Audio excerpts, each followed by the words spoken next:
Hello दोस्तों, कैसे हो आप सब। उम्मीद करता हूँ आप सब अच्छे होंगे। मैं भी अच्छा हूँ। और मैं आप सबके बीच कुछ इन्फॉर्मेशन के साथ आया हूँ। वैसे हमारे साथी, वैसे हमारे बंधु जो जूनियर इंजीनियर बनने का सपना देखना शुरू किए हैं या सजे हुए हैं, ये इन्फॉर्मेशन उनके लिए है। ठीक है। और सबसे इम्पोर्टेंट बात क्या है कि वैसे स्टूडेंट जिन्होंने इस बार 2025 में मैट्रिक का एग्ज़ाम दिया है, 10th का एग्ज़ाम दिया है बोर्ड का, और अभी वो रिज़ल्ट के इंतज़ार में है। उनका रिज़ल्ट अभी वेटिंग में है, आने वाला है। उनके लिए भी एक गोल्डन चांस है और समय का कंप्लीट यूटिलाइजेशन भी आपको यहाँ दिखेगा अगर आप इस रास्ते से जूनियर इंजीनियर या इंजीनियर बनने का सपना देख रहे हो तो। इसके लिए आपको जो है मिनिमम एजुकेशनल क्वालिफ़िकेशन या तो 10th है या फिर 10th इक्विवेलेंट अपीयरिंग। तो सबसे पहले आप गूगल में जा कर के BCECEB Bihar combined entrance competitive board, ये आप सर्च करोगे तो ये पेज ओपन होगा। मैं इसको जूम कर रहा हूँ। Bihar combined entrance competitive examination board. ठीक है। तो इस पेज के ओपन होने के बाद आपको बहुत सारे update, latest update, notice board plus इधर कुछ आपको इंडेक्स दिखेंगे, एग्जामिनेशन इंडेक्स, क्विक लिंक। तो आपको सबसे पहले होम पर क्लिक करना है। यहाँ होम पर क्लिक करने से आपको कुछ प्रोस्पेक्टस दिखेंगे, बहुत सारी चीज़ें आप देख सकते हो। बट इसमें जो है हमें जो देखना है उसकी बात मैं करूँगा। तो यहाँ प्रोस्पेक्टस 2024-25 दिख रहे हैं 1 to 6।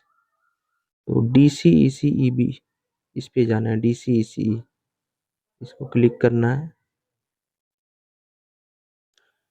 उसके बाद आपको ये जो मैंने डाउनलोड किया है DCECE पर क्लिक करके, ये मेरे डाउनलोड सेक्शन में आपको दिखेगा क्या आया है।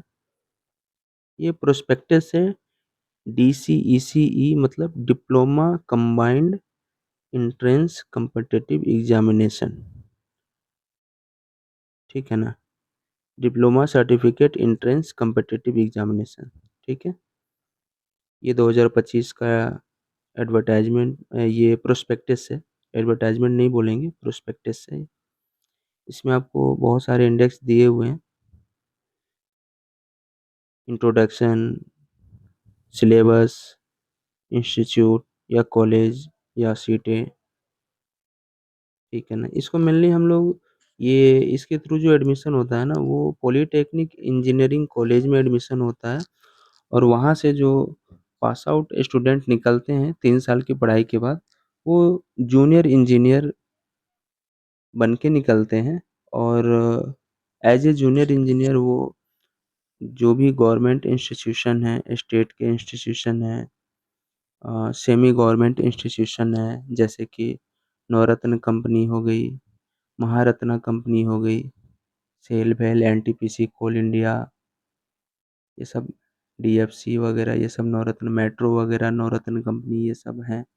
इसमें जो है एज ए जूनियर इंजीनियर, या फिर हमारे मल्टीनेशनल कंपनियां बहुत सारी हैं, इंडियन फॉरेनर बहुत सारे फॉरेन की हैं, वहाँ पे एज ए जूनियर इंजीनियर अपनी सेवाएं सर्विस दे सकते हैं पॉलीटेक्निक कॉलेज से पास आउट होने के बाद। अब पॉलीटेक्निक कॉलेज में हमें एडमिशन कैसे लेना है उसका प्रोसीड्यूर मैं आपको बताऊंगा। ठीक है। इसको मैं एक टैब में रहने देता हूँ। अब मुझे इसके लिए जो है मिनिमम एजुकेशनल क्वालिफ़िकेशन जो है 10th पास है या फिर वैसे स्टूडेंट जिन्होंने 10th का एग्ज़ाम अभी दिया है और उनका रिज़ल्ट नहीं आया है, अपीयरिंग है वो, ठीक है? हाँ, इसका फॉर्म भरना होगा, भरने के लिए क्या प्रोसेस है आप देख सकते हो, मैं बता रहा हूँ। इसी पेज पर इसी पेज पर आपको यहाँ पर प्रोस्पेक्टस के बगल में ऑनलाइन एप्लीकेशन फॉर्म का एक कॉलम है, जिसमें आपको 3rd number online application for DCECE 2025 2025 पे जाना है। मतलब यहाँ पे अभी आपको एप्लीकेशन डालना है ना, एप्लीकेशन सबमिट करना है, तो आपको यहाँ जाना होगा। नया पेज एक ओपन होगा। इसमें आपको कुछ भी पढ़ने की ज़्यादा ज़रूरत नहीं है, ठीक है? आपको नया रजिस्ट्रेशन करना है, आप तो नए हो ना यहाँ पर। ऐसा तो है नहीं कि आपने पिछली बार एग्ज़ाम दिया है। अगर आपने पिछली बार एग्ज़ाम दिया है तो उस समय भी आपने एप्लीकेशन डाला होगा, हो सकता है पास आउट हुए होंगे तो एडमिशन मिला होगा।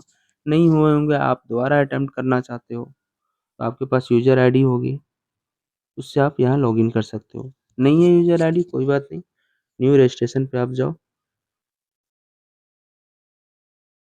गए न्यू रजिस्ट्रेशन पे, पेज आया। अब इस पेज पे नीचे स्क्रॉल करना है, बहुत सारे इंस्ट्रक्शन हैं, उसको एग्री करना है।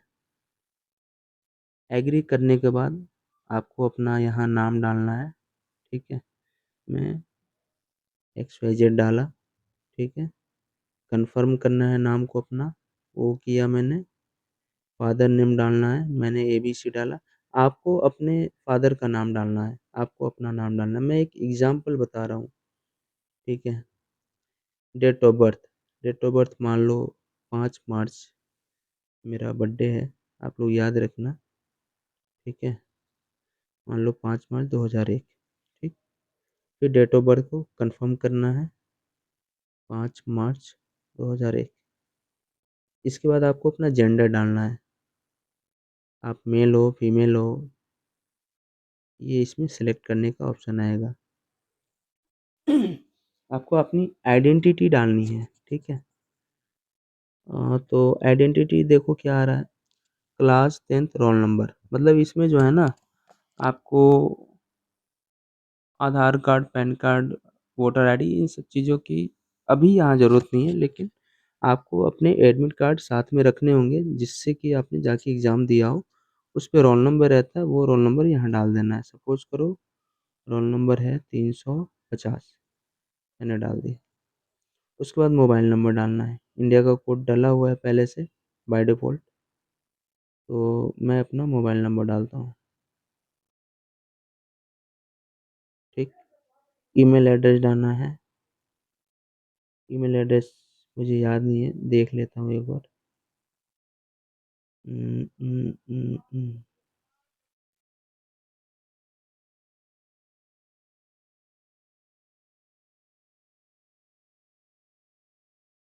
ईमेल एड्रेस PISHAL,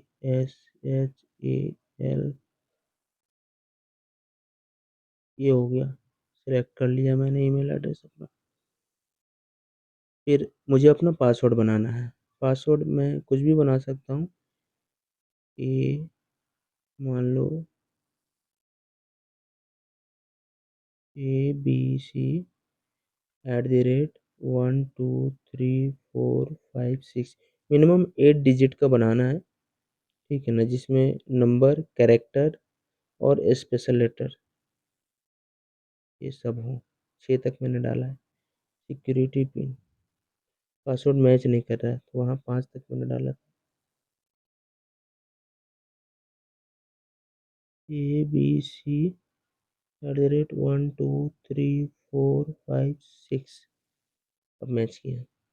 पिन यहाँ डालना है 5F7R64। ध्यान रखना है, आप जो ये पासवर्ड बना रहे हो, पासवर्ड आपने जो डाला है अपने अकाउंट्स के लिए, जो आप रजिस्ट्रेशन कर रहे हो उसके लिए, उस पासवर्ड को आप नोट कर लेना कहीं कॉपी में, ठीक है? सबमिट का ऑप्शन आएगा, उसको कंफर्म करना होगा यस से।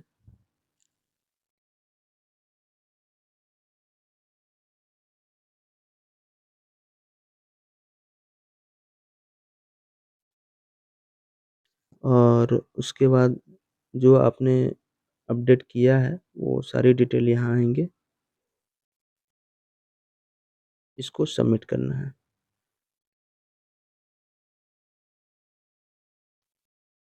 सबमिट किया तो यहाँ मुझे एक कन्फर्मेशन मैसेज आया और इसमें मेरा OTT आ रहा है, OTP 906140। पेज ओपन होगा, मुझे डालना पड़ेगा मोबाइल का OTP और जीमेल का OTP 906140, 906140। अब जीमेल पे भी OTP गया होगा, वो देखते हैं क्या है। हाँ, योर वन टाइम पासवर्ड देख लेते हैं, 849008, 849008। सिक्योरिटी पिन में ये जो नीचे शो कर रहा है इसी को डालना है, BC4164। वेरीफाई करना है इसको।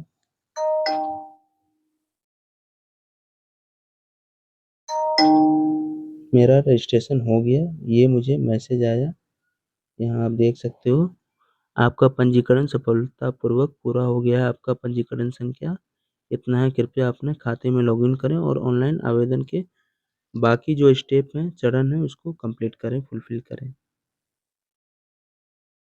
BCEC बोर्ड बिहार सरकार। मैं ये ऑनलाइन रजिस्ट्रेशन नंबर नोट कर लेता हूँ, दिमाग में ही अभी नोट करूँगा। 25 25 11 20 50 47 1 34। अब ये सबमिट होने देते हैं।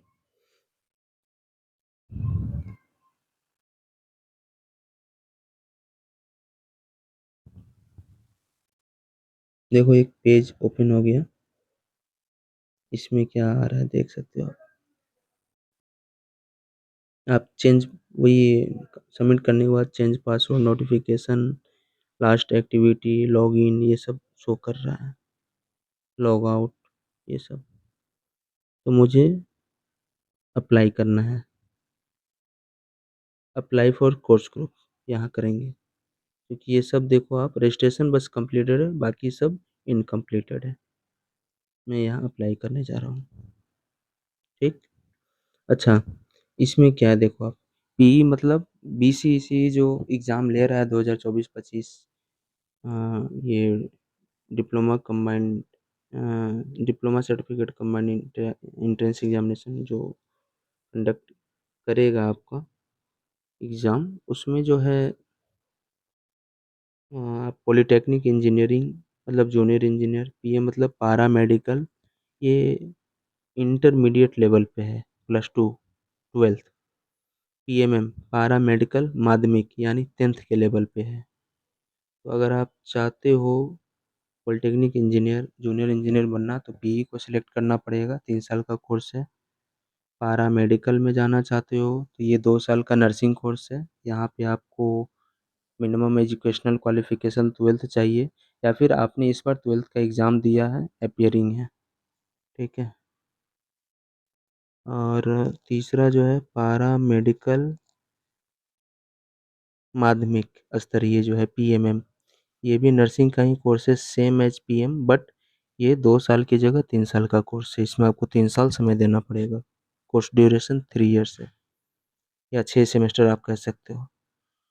तो कोई जो है ना तीनों को सिलेक्ट कर सकते हैं, जिसमें पास हों वो एडमिशन लेंगे। कोई कैंडिडेट जो हैं सिर्फ एक पार्टिकुलर को सिलेक्ट करते हैं, तो ऐसा होता है। कोई जो है किसी दो को सिलेक्ट करते हैं, बट आप कितना भी सिलेक्ट कर लो, अगर आप सब में पास होते हो तो एडमिशन किसी एक में ही मिलेगा, एक में ही लेना पड़ेगा। ठीक है, ये फाउंडेशन आपके साथ रहेगा, क्योंकि ये रेगुलर कोर्सेज हैं, यहाँ आपको क्लास करना पड़ेगा, कॉलेज में डेली क्लास अटेंड करना पड़ेगा। ठीक है, मिनिमम 80% अटेंडेंस मैंडेटरी रहता है कॉलेज में।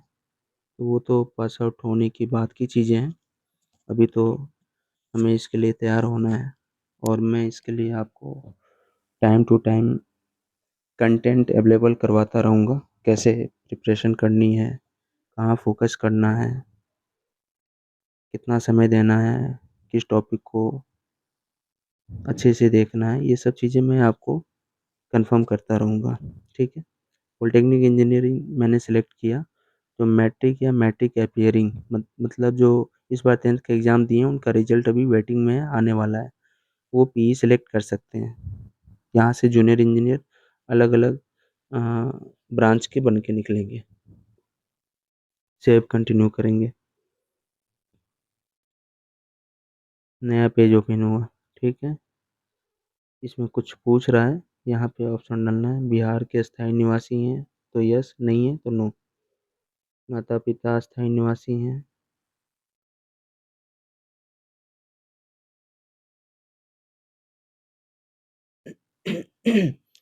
जनरल से हो, एससी से हो, एसटी से हो, हाँ, बैकवर्ड क्लास से हो, extremely backward class, economically weaker session, ठीक है। ये सब कैटेगरी हैं, इस सब का अलग-अलग रिजर्वेशन है, जो कि यहाँ आपको प्रोस्पेक्टस में दिख जाएगा, किसके लिए कितना रिजर्वेशन है, ठीक है। आप देख सकते हो, मैं दिखा देता हूँ।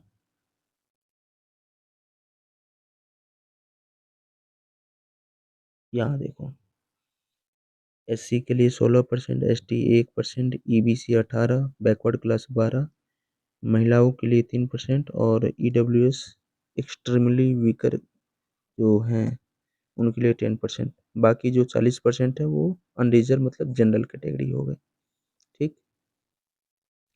मैंने जितना बताया ना उतनी कहानी इसमें लिखी हुई है, बहुत सारे पेजेज हैं, आप देख सकते हो कितने सारे पेजेज हैं। देखो 62 63 है। इसका मैंने ब्रीफ में आपको बता दिया है, आप चाहो तो पढ़ सकते हो, बट मैंने जो चाहिए वो बता दिया है। अब हम फिर से यहाँ आते हैं। मान लो आप सपोज करो आप ईबीसी हो, ठीक। आप किसी भी क्लास में हो, बट अगर आपकी मेरिट अच्छी है तो आप जनरल में लिस्टेड हो जाओगे, वहाँ आपके पास और ज़्यादा ऑप्शन होगा। क्लास को फिर से कंफर्म करना पड़ेगा।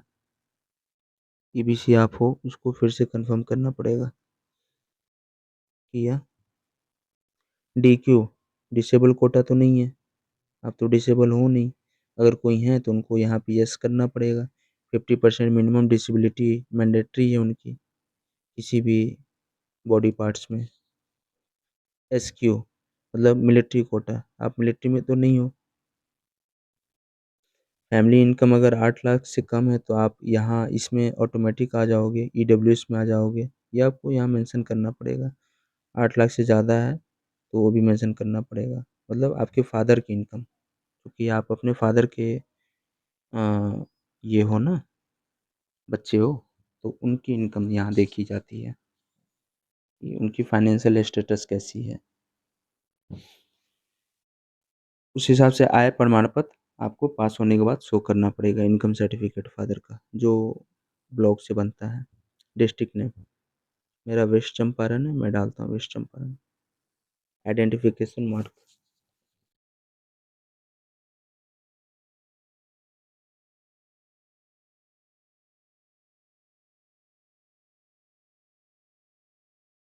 मोल ऑन राइट आईब्रो, ठीक। इसको मैं कंटिन्यू करता हूँ, बहुत आसान है। यस, नेक्स्ट पेज ओपन हो रहा है। कॉन्टैक्ट डिटेल आपको डालना है, यहाँ मैं कुछ भी डाल देता हूँ, बट आप अपना एक्चुअल डिटेल डालना। XYZ, कंट्री इंडिया होगा, स्टेट जिस स्टेट से आप बिलोंग करते हो वो डाल दो। अगर आप बिहार के हो तो रिजर्वेशन फैसिलिटी मिलेगी, आउटसाइड बिहार हो तो आप जनरल में लिस्टेड होगे, ठीक। XYZ डिस्ट्रिक्ट सपोज करो west Champaran, mobile number, pin code डालना है, डाल दिया मैंने कुछ भी। मोबाइल नंबर डालना है, ये मैंडेटरी मैं डालता हूँ। ईमेल आईडी डालनी है, alternate email ID, alternate mobile number, alternate आपको मन करे डालो, नहीं मन करे मत डालो। अब यहाँ आपको परमानेंट एड्रेस भी डालना है। परमानेंट और कोरेस्पोंडेंस एड्रेस मतलब ये है ना, परमानेंट मतलब आपका अस्थाई निवास आपके फादर का, जहाँ आपका वो अस्थाई है। और करेंट मतलब सपोज करो आपके फादर कहीं जॉब करते हैं या फिर कहीं बाहर कमाने निकले हैं, तो वहाँ पर लोग रेंट लेके रहते हैं, तो वो करेंट एड्रेस हो गया, मतलब एड्रेस ऑफ कोरोस्पोंडेंस या कोरोस्पोंडेंस एड्रेस। ठीक है। तो वैसे कंडीशन में आप मान लो बिहार के हो तो परमानेंट एड्रेस आपका बिहार का होगा। बट फादर आपके जॉब करते हैं कहीं दिल्ली में जॉब करते हैं तो कोरोस्पोंडेंस एड्रेस दिल्ली का होगा। ठीक है। तो दोनों जगहों का जो रेसिडेंशियल सर्टिफिकेट है वो आपको देना पड़ेगा फिर। तो ऐसे में जो है जनरली दोनों सेम आप सिलेक्ट कर सकते हो, उतना इसमें ज़्यादा देखा नहीं जाता है। अगर इनकम ज़्यादा है तब वो सब चीज़ें देखनी पड़ती हैं कि किस सोर्स से इनकम है। जॉब है तो फिर वहाँ पता लग जाता है। तो ऐसे कंडीशन में आपको ट्रू इन्फॉर्मेशन डालना पड़ेगा, कॉरेस्पॉन्डेंस और परमानेंट दोनों। ठीक है। बट अगर किन्हीं के पेरेंट्स घर या घर के आसपास ही रहते हैं तो वो दोनों सेम कर सकते हैं, कर देना ही ठीक रहेगा। यस, सेव कर लेता हूँ। अच्छा, ये जो भी इन्फॉर्मेशन मैंने डाला है या फिर आप डालोगे, इसको आप बाद में एडिट भी कर सकते हो। ठीक है। पासिंग स्टेटस आपका 10th, ये देखो आप क्लास 10th और इक्विवेलेंट, आप पास्ड हो या फिर अपियरिंग। तो 2025 में जिन्होंने एग्ज़ाम दिया वो अपियर होंगे, मतलब इस बार अपियर हुए हैं वो 10th के एग्ज़ाम में। रिजल्ट आया नहीं है तो इसलिए पास्ट वहाँ नहीं सिलेक्ट करेंगे, जो भी स्टूडेंट 2025 में एग्ज़ाम दिए हैं। बट जो पास्ड हैं उनको पास्ड लिखना पड़ेगा, पासिंग ईयर देना पड़ेगा, मार्क्स वगैरह सब देना पड़ेगा। आपका बोर्ड कौन सा है, सेंट सीबीएसई है या council for the Indian school certificate examination, NIOS शायद ये कराता है। फिर बीएसई भी हो गया, अदर रिकॉग्नाइज्ड बोर्ड मतलब आईसीएसई या फिर अदर स्टेट बोर्ड, ये सब इसमें आ जाएंगे। सब्जेक्ट आपको ऑल सब्जेक्ट कर लो, ये तो है नहीं ग्रेजुएशन की हमें आर्ट्स में करना है, साइंस में करना है, बायो में करना है, ये ऐसा तो कुछ है नहीं। इंस्टीट्यूशन नेम XYZ मैंने डाल दिया, आपका जो एक्चुअल है वो डालना है। बाकी आपने अपेयरिंग डाला है तो ये सब by default maximum marks, obtain marks, percentage of marks, ये बाय डिफ़ॉल्ट 0 आ रहा है। इसमें आप कुछ चेंज नहीं कर सकते हो क्योंकि अभी तो रिजल्ट आया नहीं है ना, इससे घबराना भी नहीं है। आपको सेव करना है। अब सेव करने के बाद देखो यहाँ आपको फ़ोटोग्राफ डालना पड़ेगा, सिग्नेचर डालना पड़ेगा इंग्लिश में और हिंदी में। तो फ़ोटोग्राफ की साइज़ क्या होगी, 10 KB minimum, maximum 300 KB। Signature 5 से 50 KB के बीच में होनी चाहिए। और यहाँ फ़ोटो डाल करके ये अपलोड भी करना पड़ेगा या प्रीव्यू अपलोड करना पड़ेगा। यहाँ से आप फ़ोटो सेलेक्ट करो गैलरी में, आप जहाँ भी रखे होंगे। उसके बाद जो है जैसे मान लो यहाँ मैंने सेलेक्ट किया, मेरे पास तो फ़ोटो है नहीं क्योंकि मैंने ये सिग्नेचर सपोज़ करो सेलेक्ट किया, ये काफ़ी बड़ा है, अपलोड किया।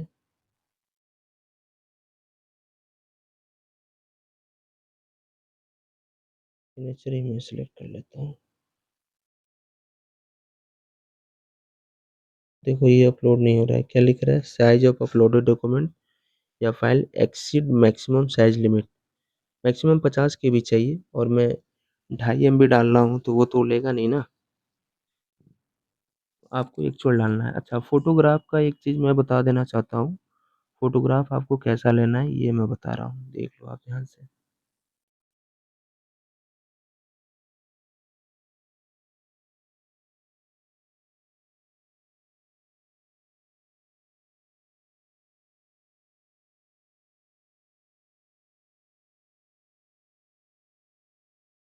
ये रहा, ये फोटो रहेगा आपका, कोई चश्मा कैप कुछ नहीं लगाना है, माथा दिखना चाहिए पूरा, उसके नीचे आपका नाम, जिस डेट में आपने फ़ोटो लिया है वो डेट। ठीक है।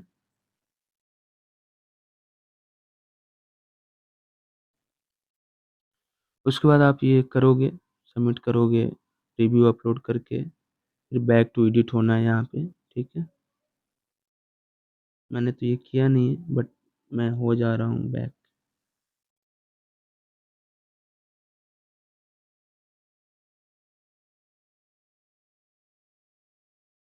ये मैं होम सेलेक्ट कर लिया। होम सेलेक्ट करने के बाद देखो आपको रजिस्ट्रेशन कंप्लीटेड है, apply for course group P के लिए मैंने किया वो कंप्लीटेड है, पर्सनल इन्फॉर्मेशन कंप्लीटेड है, कॉन्टैक्ट डिटेल कंप्लीटेड है, एजुकेशनल इन्फॉर्मेशन कंप्लीटेड है, फ़ोटो सिग्नेचर मैंने नहीं किया तो वो इनकम्प्लीट दिखा रहा है, वो कर दूँगा तो रिव्यू आएगा। मैंने ये डाटा डाला है उसको आप देख सकते हो, कुछ उसमें अगर गलत है या कुछ आपने बाय मिस्टेक कुछ ऐसा डाटा डाल दिया है जो सुधारा जा सकता है, वो नहीं होना चाहिए, वो आप कर सकते हो।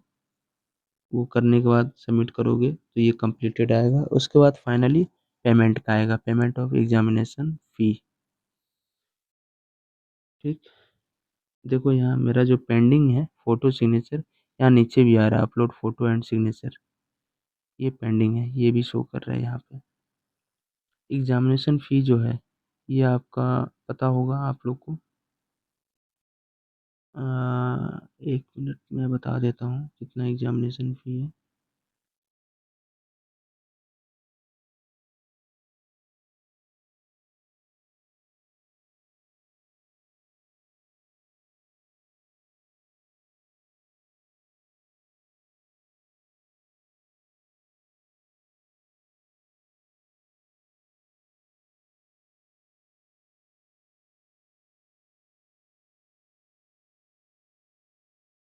एग्जामिनेशन फ़ी जो है ना मुझे लगता है कि 1 मिनट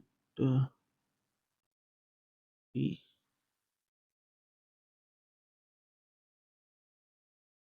काउंसलिंग फ़ी, हाँ यहाँ आप देख लो।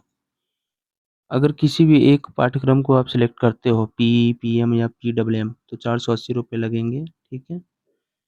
एससी, एसटी और डीक्यू विकलांग लोगों के लिए और ईडब्ल्यूएस के लिए भी, ठीक है। और जनरल ओबीसी बैकवर्ड क्लास के लिए 750 लगेंगे। अगर कोई 2 पाठ्यक्रम आप सिलेक्ट करते हो तो 850 लगेंगे, एससी, एसटी, ओबीसी, ईडब्ल्यूएस के लिए 530 रुपये लगेंगे। तीनों आप सिलेक्ट करते हो 950 और एससी, एसटी, ईबीसी, ईडब्ल्यूएस के लिए 630 रुपये लगेंगे। तो मैंने एक सिलेक्ट किया था, मैंने एक सिलेक्ट किया तो मुझे 750 लगेंगे क्योंकि मैं ईबीसी में आता हूँ, ठीक। सपोज़ ये आप एग्ज़ाम्पल मान लो,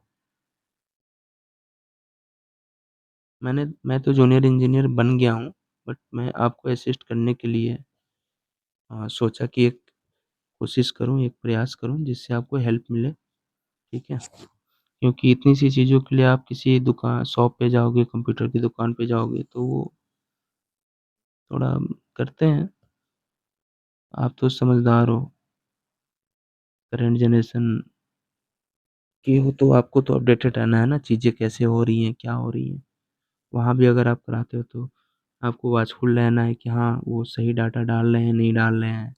ऐसा नहीं कि आँख बंद करके सब उनको दे दिया, वो नाम के स्पेलिंग में ही कुछ गलत कर दिया या कहीं कुछ गलत कर दिया। ये सब मिस्टेक नहीं होनी चाहिए, ठीक है। अब जो है मैं एक चीज़ और दिखाना चाहूँगा आप लोग को।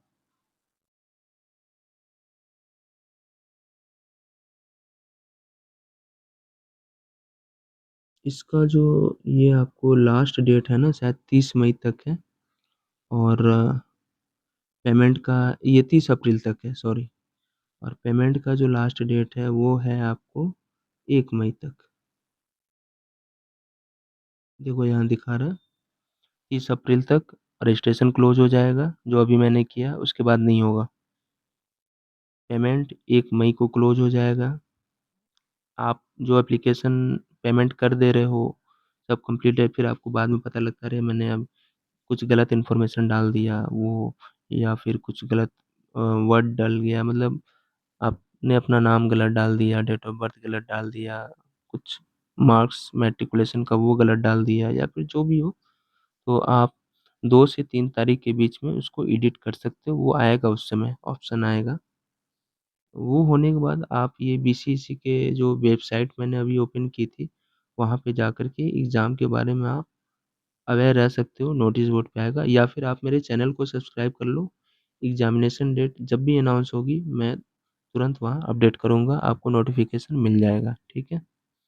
या फिर आपको कुछ और असिस्ट चाहिए तो कमेंट आप कर सकते हो इस वीडियो में नीचे। कमेंट ओपन है सबके लिए। अच्छा, इसमें जो है लगभग बिहार के हर कॉलेज में पॉलिटेक्निक इंजीनियरिंग कॉलेज है। मेरा ये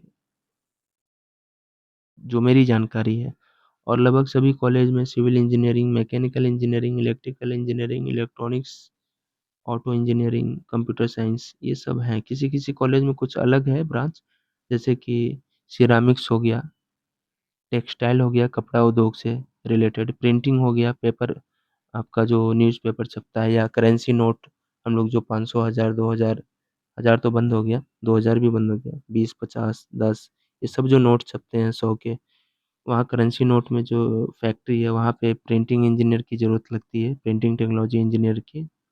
जो जेई रहते हैं, junior engineer printing technology branch से, उनकी ज़रूरत वहाँ रहती है। देखो आप, सीट भी यहाँ कम है, 12 सीट है सिर्फ, ठीक है?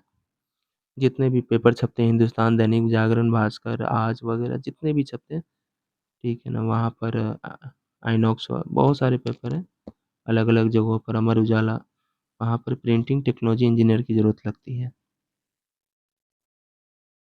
तो आप देख सकते हो, गवर्नमेंट पॉलिटेक्निक पटना 13, पटना 7, मुजफ्फरपुर, भागलपुर, सहरसा, गया, दरभंगा, बरौनी, पूर्णिया, छपरा, गोपालगंज, कटिहार, वैशाली, लखीसराय, डेहरी ऑन अस्थावां, ये नालंदा में है, शिवहर, मोतिहारी, मधुबनी, सीतामढ़ी, कैमूर, जमुई, टेकरी, गया, शेखपुरा, मुंगेर, सुपौल, समस्तीपुर में भी है, बांका, मधेपुरा, गोपालगंज, बक्सर, वेस्ट चंपारण, किशनगंज, सीतामढ़ी, अररिया, नवादा, सिवान, औरंगाबाद, खगड़िया, अरवल, जहानाबाद, भोजपुर, बाढ़। इतने सारे गवर्नमेंट कॉलेज हैं, टोटल 46 गवर्नमेंट कॉलेज हैं, ठीक है? और जो टोटल सीटें हैं आप देख सकते हो, करीब-करीब 6180 हैं टोटल सीटें। 6180 टोटल सीटें इतनी हैं। नहीं, 6000 नहीं है, मैं बताता हूँ कितनी टोटल यहाँ हो गया। ये 6180 जनरल के हो गए। टोटल यहाँ हो गया आपको, सीटें बहुत हैं। थोड़ा अभी मतलब आप एफर्ट डालोगे, आराम से होना है आपका सिलेक्शन। सीटें आपकी हैं 15,450, जिसमें जनरल की 6180, आपके ईबीसी जो हैं 2472, फिर आपके डीपी हैं, ये सब अलग-अलग कोटे हैं, वो सब टोटल मिला के 15,450। मेरा ये मानना है, इसमें जो क्वेश्चन रहेंगे, ये भी मैं एक बार आपको बता दूँ, कहाँ कितना क्वेश्चन रहेंगे, बस थोड़ा-सा ये बता देता हूँ मैं। ये ज़रूरी है अभी के टाइम में, क्योंकि आप फॉर्म या एप्लीकेशन डालने के बाद आप एग्ज़ाम की प्रिपरेशन में लगोगे ना, तो वहाँ पे आपको ये जानकारी रहना मस्ट है। जैसे आप देखो, पीई के लिए फिजिक्स, केमिस्ट्री, मैथ से 30-30 क्वेश्चन रहेंगे, और हर एक क्वेश्चन 5 नंबर का रहेगा। 90 मतलब 9 पचे 45, 450, ठीक? पॉलिटेक्निक इंजीनियरिंग, यानी यहाँ से आप जूनियर इंजीनियर का डिजिग्नेशन लेके निकलोगे। सेकंड है पैरा मेडिकल इंटरमीडिएट, जो स्तरीय है, 12th लेवल पे जो है, उसमें जनरल साइंस जो है, टोटल कंबाइंड है 25 मार्क, 25 क्वेश्चन, मैथमेटिक्स, हिंदी, अंग्रेजी और जनरल नॉलेज। 90 क्वेश्चन यहाँ भी हैं, हर एक क्वेश्चन 5 मार्क्स। फिर पैरा मेडिकल मैट्रिकुलेशन लेवल पे पीएमएम, ये भी 90 क्वेश्चन है, physics, chemistry, math, biology, Hindi, English और जनरल नॉलेज, 450 नंबर, ठीक है? सभी एग्ज़ाम जो है ना, ये तीनों एग्ज़ाम 2 घंटे 15 मिनट के हैं, यानी 135 मिनट में आपको 90 क्वेश्चन सॉल्व करना है, बहुत टाइम है। आराम से कर सकते हो, नेगेटिव मार्किंग नहीं है, और 90 में जो है 6 नवा 54, 60%, 54 क्वेश्चन जिसने सही बना दिया, चाहे वो किसी भी कैटेगरी से हो, उनका रिज़ल्ट होना है, ये मैं गारंटी देता हूँ।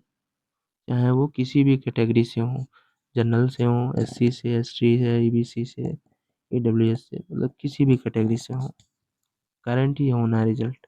और उन्हें जो ब्रांच उनको चाहिए वो मिलेगा, सारे ब्रांच मिल जाएँगे। जैसे टॉप रैंकर को उनके मन के हिसाब से ब्रांच मिल जाते हैं, बाकी लो रैंकर को नहीं मिल, बट 60% में एवरेज मिल जाएँगे। तो आपको तैयारी इसी लेवल से अभी से करनी शुरू कर पड़ेगी, ठीक है?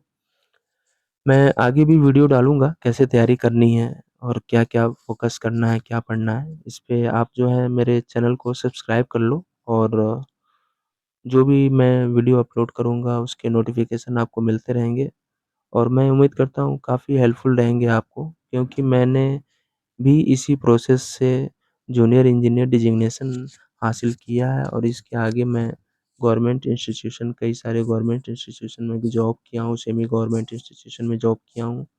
करंट में मैं अपने ड्रीम जॉब में हूँ रेलवे के, ठीक है?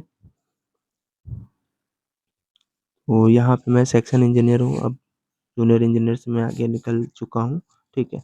बट आपको अगर इससे फ़ायदा क्या होगा? ये कोर्स करने पर आपको जूनियर इंजीनियर की भी डिग्री मिलेगी प्लस 12th यानी 12th 12 इक्विवेलेंट का भी सर्टिफ़िकेट मिलेगा, अगर आप यहाँ से पास होते हो तो 3 साल में।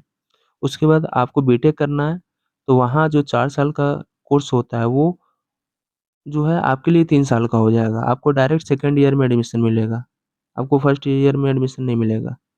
लेना ही नहीं है, सेकंड ईयर में मिलेगा, तो वहाँ से सेकंड, थर्ड, फोर्थ 6 साल में आपका बीटेक हो गया। अब देखो, कोई 10th करता है, तो तैयारी करता है कोटा वगैरह-वगैरह कहीं-कहीं जा कर के, तो 2 साल उसको 12th में लगे, फिर 4 साल बीटेक में लगे, 2-4 6 साल, ये तो मिनिमम है। इस बीच में सपोज़ करो उसने एंट्रेंस एग्ज़ामिनेशन नहीं निकाला, 1-2 साल और लग गए या फिर कुछ टाइम डिले हो गया, पढ़ नहीं पाया, बाहर गया, ये सब बहुत सारी समस्याएँ होती हैं। तो टाइम बढ़ भी सकता है। तो ये 6 साल में भी आपको बीटेक मिल रहा है 12th करने के बाद वाले प्रोसेस से। और यहाँ भी जो है आपको पहले के 3 साल में आपको पॉलिटेक्निक इंजीनियरिंग कॉलेज से आपको डिप्लोमा सर्टिफ़िकेट मिल रहा है, यानी जूनियर इंजीनियर के इक्विवेलेंट है और 12th के भी इक्विवेलेंट है। उसके बाद अगले 3 साल में आपको बीटेक की डिग्री मिल जाएगी, ठीक है? उसके बाद एमटेक करो, जो करना है पीजी-फ़ीजी जो करना है कर लो। जहाँ बढ़ना है, जहाँ जाना है वहाँ जाओ, ठीक है? चलो बस अभी इतना ही आप समझो।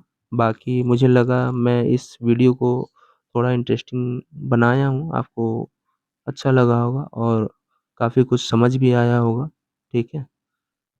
और अगर आप कुछ सजेशन देना चाहते हो या कुछ अदर टॉपिक पे इन्फॉर्मेशन हमसे चाहते हो, तो आप मुझे कमेंट बॉक्स में कमेंट कर सकते हो। मैं ज़रूर उस पे आपको हेल्प करने की कोशिश करूँगा या फिर अपनी कैपेसिटी से मैक्सिमम आउटपुट देने की कोशिश करूँगा, ठीक है? Thank you and good luck for your new journey. Bye.